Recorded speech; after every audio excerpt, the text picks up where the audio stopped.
Hei, fi'n mynd i ail greu nos Wener. Barod? Ar yn y llydd yw... Ralio ar y gael! Pangolchiadau pobl, nwedig ti Howard, heddi anodd iawn. Special, oedd o'n great night yn daith, chwarae teg. Good speech. Brilliant. Really good speech, yeah. Mae eisiau ni posto fe, actually. Mae eisiau ni posto'r speech na. I gael rannu fe gyda pobl arall yn yna. Brilliant. Glas. Helo, siwmai, siwr i chi, croeso i fodlediad Ralio unwaith eto. I ni mai i trafod y rali Croatia a hapus i weid. Mae'r criw da fi unwaith eto. Dachrau da ti, Howard, chi dros y lle i gyd. Le wyt ti, Howard? Yn Warwick Services ar yr M40. Le ti'n mynd? Lawr i Bambri, prynu helicopter. Lovely. Hana Medi Morris, le wyt ti? Fi yn bedroom fi, Emyr, yn hunan yn ysu ers 8 diwrnod. Diflas. Pob wedi teimlo treni jyst o fi. Ti'n edrych na rhaid? Ie, diolch, fi'n teimlo'n oce, jyst gofyn aros mewn fan hyn yn fe, gadw pawb arall yn saff yna ni. A Andrew Edwards, mae rai fi weid Andrew, ti'n edrych fel, beth yw'r actor na? Jason Stratham, that's a good look. Ti'n edrych yn really galed. Heb cael amser i siafo. Le wyt ti, Andrew? Fi yn Ynys Las wedi prynu helicopter. Ei, diolch am ymuno, dyn ni anyway. Rali Croatia, ni wedi cael bach o egwyl nawr. Dwi'n mynd i dechrau dy ti, Andrew, achos y ti na llynedd yn neud y nodiadau i Elfyn, wrth gwrs. Be mae Croatia fel? Disgrifio rali i ni ddechrau. Mae'n rali hyfryd. Mae wirioneddol yn bob cymal bron iawn yn wahanol. Mae ambell i gymal sy'n debyg iawn i Corsica, mae ambell i gymal sy'n debyg i Iwerddon, ambell i'n sy'n debyg i Czech Republic. Ond y topic mwyaf yw'r arwynebedd sy'n yna, oherwydd mae bob cymal efo arwynebedd gwahanol hefyd, sydd yn tipyn o job i gwybod beth i'r ysgol oddi ar yr arwynebedd hefyd, achos mae'r cymalau sydd ar tarmac mwyaf ffres, ambell waith rhywun sy'n mwyaf llyfn, ble welon ni Caler Owen Prera mynd off ar y cymal cyntaf llynedd, oedd yr tarmac fyny yn tarmac newydd. Felly mae'n tipyn o job i gael yr settings yn iawn, sy'n ni'n meddwl, oherwydd mae cymaint o gwahanol beth yn mynd mlaen ar bob gwahanol cymal yn ystod y dydd. Howard, o'n i'n gweld ti'n anghytunod, Andrew, ar dechrau'r ateb na fyna. So ti'n meddwl bod e'n debyg i Corsica o gwbl? Ne, o'n i'n meddwl bod e'n debyg i Corsica, ond chwarae teg mae wedi bod yna. Exactly. Just be o'n i'n meddwl bod hi'n mor... Mae'n eitha gil yn di. Dim yn rali, mae'n ffast, ond mae'n reit gil a enwedig ar y disadwn blwyddyn dwytha. Oedd hi yn y coedwig yn doedd ac oedd o'n anfros o llithrig. Ond pan o'n i'n siarad efo Elfyn yn wan, pan wnaethon ni'n neud diwrnod o ffilmio efo, ar gyfer rali beic Ceredigion, actually, oedd o'n dweud bod o'n licio rali, oedd o'n mwynhau wneud y rali. Ac oedd o'n edrych ymlaen i mynd nôl i Croatia. Enwedig wnaeth o colli rali blwyddyn dwytha efo be? 0.6 eiliad. Ie, 0.6 eiliad, achos oedd yn arwen y rali yn dde, o'r Sebastian Ogier oedd yn ail, a wedyn dod i'r cymal ola, ni gyd yn meddwl, yes, mae'n mynd i ennill, a wedyn y gornel ola na, jyst clipo ben y bancyn tyma bach, a colli, dim byd o amser, ond yn ddigon amser i golli rali o 0.6 eiliad i Sebastian Ogier, achos oedd Elfyn yn heiddi ennill y rali, so oedd hwnna'n, oedd e'n dor calonus, so wedyn, rownd yr ôl, ni'n Portugal, enillodd e'n, fe? So falle bod wedi gwneud bach o lles i'r hyder na bod e'n gallu wneud. Ond, ni gyd yn gwybod, mae Elfyn wedi cael dechrau siomedig iawn i'r tymor, wedi cael 4 pwynt yn Monte Carlo, diolch i'r cymal cyffro yn unig, a dim pwyntiau o gwbl yn Sweden. Felly mae penwythnos mae'r pwysau, byddwn ni'n gwybod, ond byddwn ni'n meddwl bod y pwysau yn dechrau teimlo ar ei ysgwyddau fe. Bod ni dal yn dechrau tymor mewn ffordd, mae angen pwyntiau nawr yn oes Felly gobeithio bydd y pwysau na ddim yn ormod a bod ddim yn perfformio, achos mae fe'n gallu perfformio yn Croatia, ni gyd yn gwybod fel ni newydd sôn bod e'n licio rali. So, croesi bysedd, bydd e'n perfformio yn debyg iawn i llynedd, gobeithio. Dwi'n mynd i atgoffa chi o fel mae pethau yn y tabl ar un o bryd. Dwi wedi cael ledi printo mas yn hyn. So, Caler Owen Prera sy'n arwen ar un o bryd, 46 pwynt. Wedyn Thierry Neuville, 32. Sebastian Loeb wedyn, 27. Greensmith, 20. Ogier, 19. Katsuta 18, Craig Breen 16 a Lapi 15 pwynt yn 8fed safle. A wedyn mae Elfyn reit lawr yn y trydydd ar 10 safle gyda 4 pwynt yn unig. Tanak rhywbeth tebyg, 5 pwynt yn unig sydd diolch i cymal cyffro. Felly Tanak a Elfyn yw'r ddoi really sydd mynd i fod yn teimlo o'r pwysau fel wedes di, a eisiau'r ddoi o'n nhw mynd amdani. A mae Tanak hefyd yn gyflym ar y fath ma o arwynebedd, Andrew. Ni'n gwybod bod e'n gloi ar tarmac, ynddi? Odi, mae fe, a falle ar rali tarmac cyffredin, falle bydde llusau bod yn uwchlan yn cychwyn o rali, ond yn Croatia, falle bod dim, mae'r arwynebedd yn eitha, tipyn bach o greian ar y ffordd, felly sy'n ni'n meddwl falle bod bell nôl falle yn well, yn amlwg mae'n bach o grafol mynd i cael tynnu allan os yw nhw'n cyto, ond edrych ar y rhagolygon, mae posib falle o ambell i gawod. Ie, os mae'n bwrw glaw, bydd modr yr hewl, so mae bod bell lawr mynd i fod yn anfantes. Ond ewn ni trwy'r gyrwyr fesul 1 am 1, so cael yr ofyn pera, mae fe wedi cael cychwyn ffantastig, a mae bwlch bach eitha neis dy gen awr, so dwi'n credu fydd e'n mas, falle gyda lot o hyder, Howard, a jyst ddim yn cymeru di gan bwyll, ond bydd e ddim yn cymeru drisgs, a cynta ar y ffordd, bydd ddim eisiau fe, really, bydd e...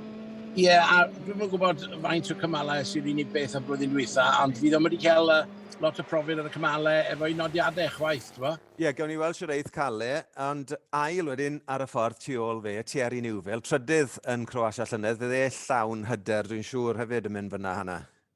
Ie, wel, do gath y perfformiad da iawn, a sy'n cofio'n iawn, oedd yn arwen Croatia ar adeg o rali llynedd, felly bydd e'n hyderus iawn, mae fe wedi cael dechrau gweddol da i'r tymor hefyd, mae'r rhai o'n da'n gwella yn dweud, oedd yn teimlo fel fi'n credu yn Croatia, byddwn ni'n syni os welwn ni un os nad 2 Hyundai ar y podiwm, fi'n teimlo fel dyma falle fydd y trobwynt gwirioneddol yn tymor nhw. A ie, byddwn ni'n syni o gwbl i weld Thierry Neuville ar y podiwm penwythnos yma. A'r trydydd car ar y ffordd fydd y Ford Hybrid Puma, sydd wedi cael cychwyn ffantastig eto. Bydd lob ddim na yn ffodus. Fydd e'n Portugal, mwy am hynny yn y man. Gus Greensmith fydd car rhif 3, Andrew. Siwt ti'n meddwl eith y Puma yna? Os nag yw pawb arall wedi dal lan, bydd y Puma yn gryf iawn.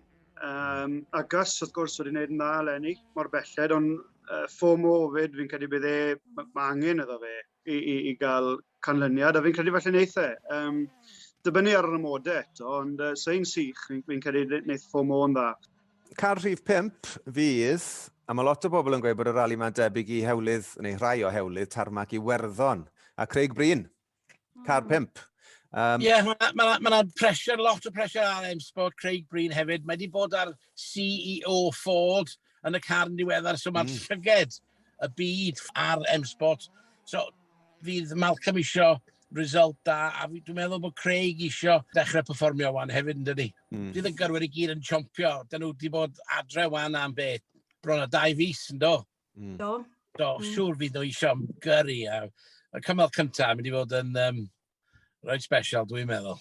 So beth fydde'n derbyniol fel canlyniad, chi'n meddwl i Elfyn, obviously ni gyd moyn y fe ennill, ond mae'r pwyntiau'n bwysig nawr. Mae'n rhaid fe gorffen on, yn se? Ie. Podiwm byddwn ni'n gweud. Ie, ar y podiwm. A weld sut mae'n mynd, sut mae'n cychwyn, bo? Weld sut mae digwyddiad yn mynd, a wedyn wneud y penderfyniad ar ôl, weld beth mae pawb arall yn wneud, ynddi? Ond mae'n rhaid iddo diwedd y rali, a mae'n rhaid iddo cael rhyw fath o pwyntiau. Fi'n credu bod y tywydd yn mynd i wario rhan hefyd yn hynny. Dwi'n gwybod bod safle Elfyn dydd Gwener ddim mynd i fod yn gret. Nwedig os mae'r tywydd, fel ti'n gweud, ond os mae'n slip ac yn llithrig, mae sneb gwell na Elfyn os mae'n newidol, os e? Mae fe rhyw ffordd gallu darllen yr hewl ar y modau a ffindio'r grip le mae pobl eraill peili. So, sa'n credu fydd e'n peth drwg ar ôl di Gwener, felly os gewn ni bach o law. Reit, newyddion arall. Hana, beth sy'n digwydd yn y BRC, Lenny? Wel, mae'r BRC yn rownd gyntaf yn dechrau penwythnos yma.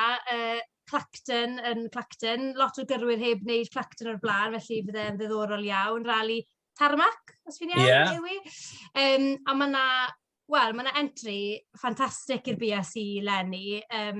Dim Matt Edwards, wrth gwrs, wedi ennill tair diwetha, ond mae Osian Price, mae Jason Pritchard, mae Andy Davies, mae James Williams, mae'n lwyth o Gymru, fi'n credu yn ni fod yn brod iawn o'n yn y dosbarth cyntaf. Ydw i'n ngofio rwy'n fyna? Please gwedwch os fi wedi. Na, ti wedi enwi rai pwysig.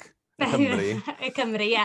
A fi'n credu, mae pobl fel Keith Cronin yn dychwelyd hefyd, sy'n mynd i fod yn ffantastig. Ond ie, mae'n greit i weld gymaint o bobl fel Andy Davies a Jason Pritchard falle yn mentro, ar ôl bod yn gwneud pethau arall. Felly, ie, mae'n mynd i fod yn ddiddorol iawn pan wythnos yma, rownd gynta.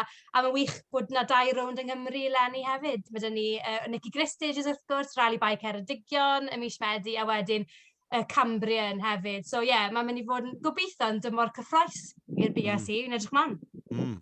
A pob parch i pawb arall, yn fi'n credu, fydd e rhwng Jason a Osian yn bersonol. Howard, ti'n nabod yr Jason yn well na neb, ti sy'n cadw'r garej na i fynd. Cyn yr RAC blwyddyn dwytha, o'n i'n meddwl bod Osian a Matt Edwards yn safle uwch na Jason.